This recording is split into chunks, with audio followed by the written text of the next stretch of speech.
నందనవనంలో కాకరకాయలు వచ్చినాయో. కాకరకాయ ఒక అద్భుతం నా దృష్టిలో, ఎందుకంటే ఇది శాకాహారులకు చేపల పులుసు లాంటిది. రకరకాలుగా ఉండొచ్చు దీన్ని, అండ్ వేరే వాటితో దీన్ని పోల్చలేము, ఎందుకంటే దీనికి ఇదే సాటి. చాలామంది అబ్బో కాకరకాయ చేదు నేను తినా అంటారు. నేను వాళ్ళకు కూడా చెప్పేది ఏంటంటే, జీవితంలో ఒక్కసారైనా దీన్ని రుచి ఆస్వాదించాల్సిందే.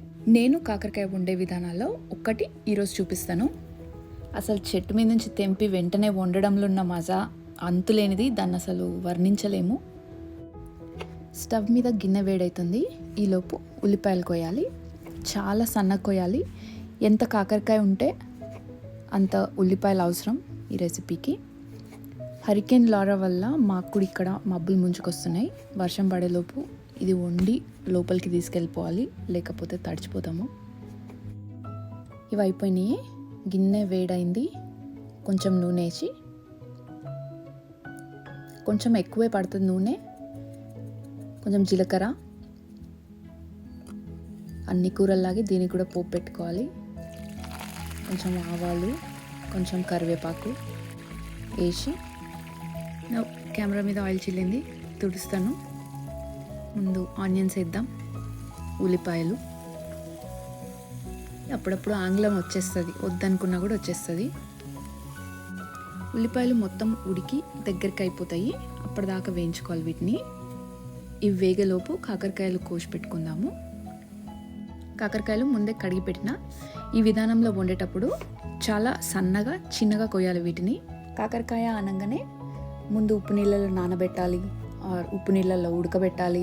ఇవంతా పొడుగైన విధానం అంతా గుర్తొస్తుంటుంది. అందుకే చాలామంది అసలు దీన్ని వండరు. కానీ ఇట్లా చేస్తే మాత్రం కాకరకాయ కూడా అన్ని కూరగాయల్లాగానే సులభంగా వండేయచ్చు. ఇంత సన్నగా చిన్నగా కొయ్యాలి ముక్కల్ని. ఇవన్నీ కోసి పక్కకు పెట్టేద్దాము. ఈలోపు ఉల్లిపాయలు ఒకసారి కలిపి, ముందు నానబెట్టి పక్కకు పెట్టుకున్న చింతపండు మెత్తగా అనుకోవాలి. వడగట్టే అవసరం లేదు. నార, గింజలు, పొట్టు అట్లాంటివి ఏమన్నా ఉంటే తీసేస్తే సరిపోతుంది. ఇవన్నీ డిస్క్రిప్షన్లో రాసి ఉన్నాయి. ఉల్లిగడ్డలు ఉడికిపోయినాయి. దీనికి కొంచెం అల్లం వెల్లుల్లి ముద్ద, కొంచెం పసుపు వేసి కలపాలి. అల్లం వెల్లుల్లి ముద్ద కొంచెం ఉడికిన తర్వాత కారం వేయాలి. కారం, ఉప్పు అవన్నీ కొంచెం ఎక్కువే పడతాయి వేరే కూరగాయల కంటే. దీన్ని కలిపి ఒక నిమిషం అట్లా ఉడకనియాలి. దీంట్లో ముఖ్యమైనది ఏంటంటే శనగపప్పు.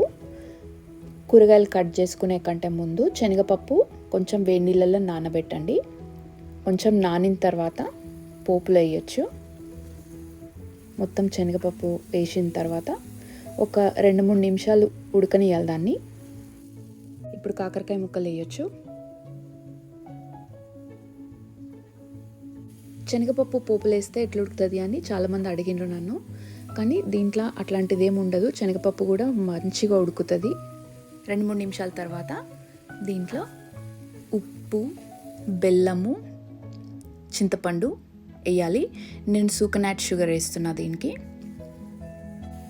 కలిపి కొంచెం కొబ్బరి పొడి కూడా వేయాలి.